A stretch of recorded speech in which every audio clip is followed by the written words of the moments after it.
before they're torn down, before they're forgotten, some buildings demand their stories be told.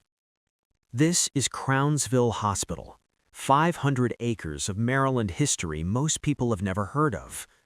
For nearly a century, it stood as a monument to segregation, suffering, and eventually, survival.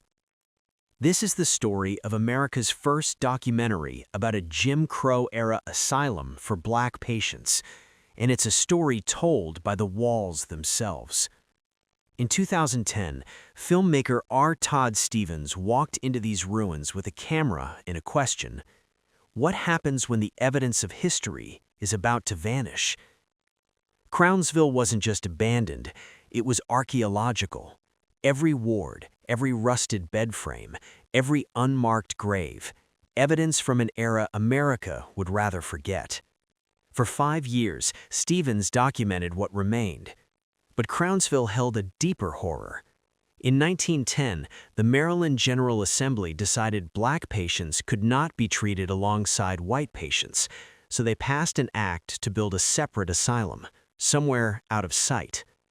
When the first 12 patients arrived in 1911, they didn't enter a hospital, they entered a work camp. They were handed tools and ordered to build their own confinement. 10,000 cubic yards of earth, concrete pushed up 3-story ramps, no wages, no choice.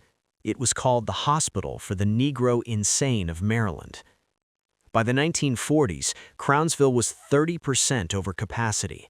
One staff member watched 90 men at night.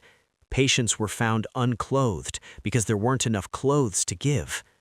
A 1944 report called it exactly what it was: Maryland's shame.